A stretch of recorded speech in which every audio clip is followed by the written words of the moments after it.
The year is gradually coming to an end, and the signs are very clear. Winter is here.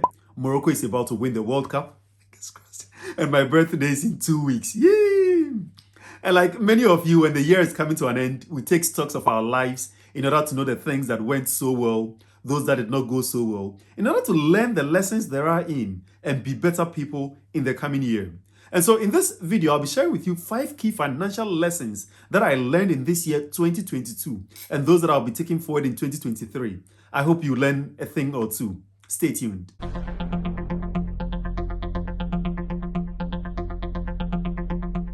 My biggest financial lesson for this year is to start. Just start. It doesn't matter how big or how small or how prepared you feel, just start. And here I'd like to share 2 key examples with you. As many of you would recall, I started this very YouTube channel this year. In fact, it was on January 5th when I uploaded my first YouTube video. And here I must pay tribute to Nanel Griselda, whom many of you would know, and then Prince, who runs People Who Inspire. I'll put a link to his channel in the description box below. You should check him out. He's really good at what he does. You see, I've been on this financial journey for a while. As some of you would know, I originally trained as a nurse before going on to do my PhD in public health. And so I have no background in finance whatsoever. But when I decided to settle in the UK, it became pretty obvious that I needed to abreast myself with the financial system. In fact, the first time I applied for a loan, I was declined because my reason was stupid and I had very terrible credit score. And the part that actually surprised me was that I did not have any loans or any debts or anything. And so how could my credit score be bad? You see? And so with time, I had to apply myself to learning. And boy, I learned. I read the books, I attended seminars, watched a lot of YouTube videos, and I became pretty good, In fact, it got to a point when I'm watching a video, I knew that, I could do better than that. Or I had better information than what was being shared. Yet still, the idea of actually recording a YouTube video had not occurred to me because, how am I going to do one? And I actually enjoyed talking about finance with my friends, My wife was probably tired hearing me talking about finance with every friend of mine. And it was becoming tiring, having the same conversation over and over. So she actually suggested to me that, why don't you record this as a video and then just share it with your friends, So that's when the idea, started. In fact, it was Nanel Griselda who contacted me to explain something to her. And then that's how she invited me to go onto her channel to share it with her listeners, So it was following that she encouraged me, Shadrach, you are pretty good at this. You might as well, start a YouTube channel to educate our people who often, do not know much about these things, particularly those who are new into the system. So anyway, long story short, I started this channel without knowing how to edit a video or how, a ring light works or how... I did not have a camera, but I still don't have a camera, So that's how I started. And today here we are. After 11 months or 12 months, we have 4.7k subscribers. We've had about 5,000 watch views. Of course, it's not 100,000 or it's not 1 million, but I still count this as a success. The strategy for next year, God willing, will be to continue to create content, to grow this channel. And with your support, we grow this channel from hopefully 5,000 to 10,000 subscribers or even to 20k subscribers. And so thank you, each and every one of you who has walked this journey with me, who has been watching my videos, sharing with your network, and even enjoying the content and even liking the videos. If you found any of my videos useful or if you've benefited from any of them, can you leave a kind comment and like this video and let me know how it has helped you? And that would also help the YouTube algorithm so that we're able to reach more people and grow this channel. My second financial lesson for this year is to start a side hustle or have multiple streams of income. You see, as a lecturer, I earn a pretty decent, salary. But it became obvious to me that my salary alone was not enough to care for my household expenses. After paying for my mortgage, energy bills, the car, other insurance, and food and all of that, I was left with pretty little to save or even to invest. And it became obvious to me that I couldn't continue like that. If not, I may have to work till, till a pension age, which is not what I'm hoping to do. I would hope that, at some point, I wouldn't necessarily have to go to work. I wish to be financially free, if you like to put it that way. So it became obvious that I needed to, find some extra streams of income. And so in the middle part of this year, I actually converted one of my spare rooms into an Airbnb. If you've seen my video on how I live in the UK without paying rent, that was the idea really. So we make little income from there that actually is able to pay for our mortgage. It's not thousands of pounds, but it's pretty, it's a pretty steady source of income for us, and we're really grateful for that. In addition to that, I started other hustles like, extra teaching, extra marking, or, speaking at events. I'll charge to speak at events, mostly about finance, or even MC some events. I'm paid, a few hundreds here and there. And so while these other streams of income are not regular, or it's not something I can plan with, they were often helpful because if I made £200 by speaking at an event, that means, my fuel for that month was taken care of. For some people, when they make these extra monies, it goes into whether, buying new sneakers or something like that. But for me, with all the stuff that I know, it wasn't meant to be squandered, anyhow. They were meant to help reduce some of my expenses. And so that is something I would hope to be doing a lot more. And actually to find a way to regularize these side hustles and make them a bit more sustainable. My third financial lesson for this year was to reduce exposure, to reduce my debts. And that's something which is really hard to do in our community because many people would like to look rich than to actually be rich. There's a lot of pressure to drive the latest car, to have the biggest house, to look good, to look but in the process of doing this or acquiring this stuff, people get themselves into debt. So what I did this year was to actually just buy only the things that I needed. So in terms of car, we drive, a pretty, modest car. There are some who disagree with me, but I drive a pretty modest car. Our house is, pretty reasonable. It meets our need. We did not even buy a brand new house, because that was going to increase our debts. So I'm not saying don't go for things that you like, but if you can afford it.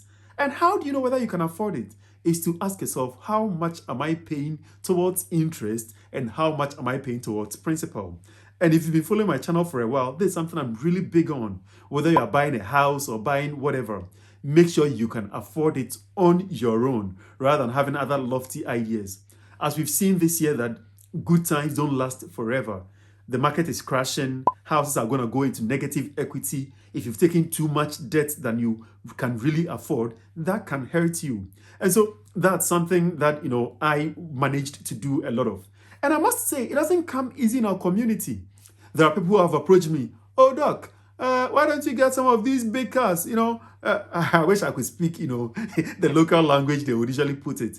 And sometimes the pressure can be on, and it's tempting to actually go for, whether a Mercedes or, a Volvo XC40. That car was made by God. And I know it, that I will deserve that car. But going for it is not just about the nominal value. It is the cost to keep it, the cost to drive it, and all of that adds on. And at the end of the day, you're not left with a lot of money to invest or to save. Remember, you would only build your wealth by the amount of money remaining to invest and not the stuff you acquire. So that is something that I did, and it's really helped me a lot. And I hope, it's something you can also do. The fourth lesson is to invest in yourself. And here, I'm not talking of, treating yourself to, the new car or no, that's not investing in yourself. Here, I mean, gaining financial knowledge. Because I know many of my viewers and subscribers, look like me and so have come from other places. We come from a setting whereby the financial system is different to the one here.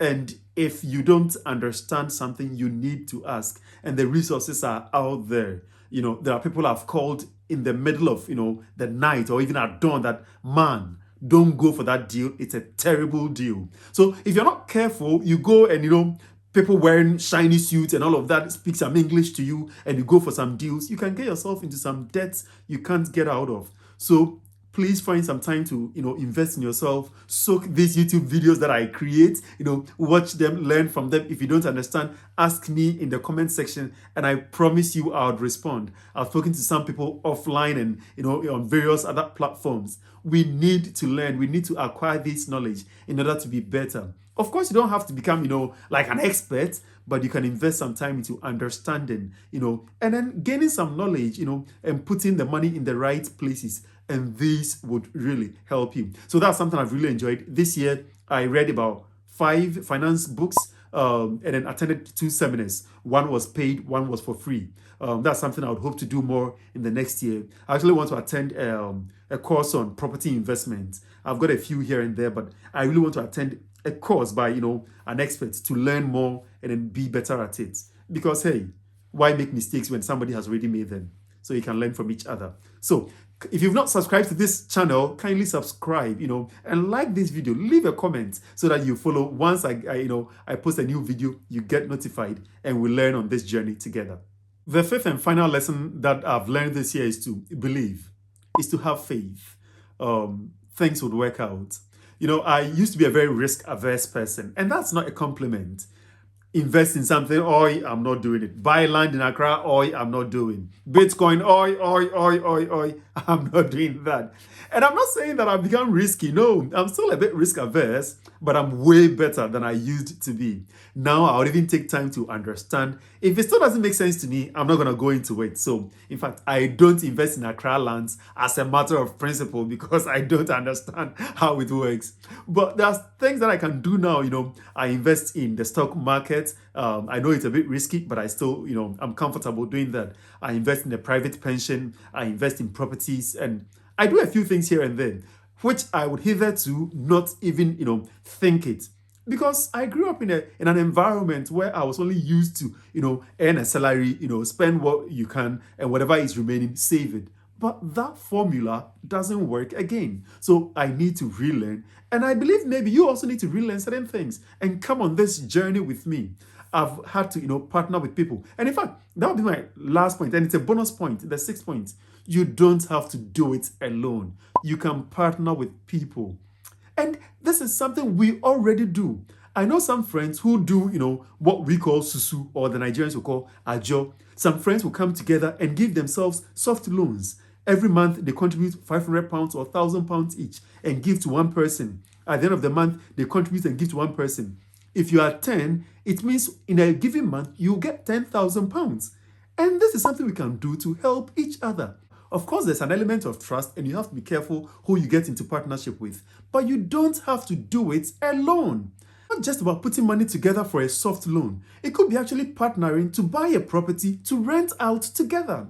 In fact, this evening, I was also speaking to some friends about, getting a property together, without a mortgage so that we can own the place outright and then rent it out because there's a huge demand for rental property in Glasgow. It is actually part of our culture to come together, the community, to do something together.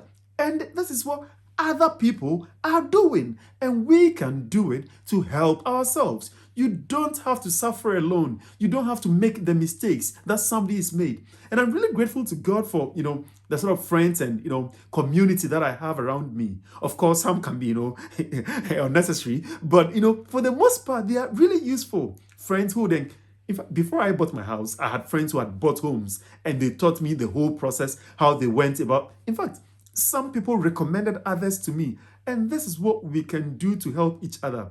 Use this comment section to let me know what lessons you have learned this year, and let us all learn together. Let me know in the comment section, and I'll respond to it. Like this video, share it with your friends, and let us grow together. Well, I hope I've served you well this evening, and I look forward to seeing you in my next video. Stay blessed.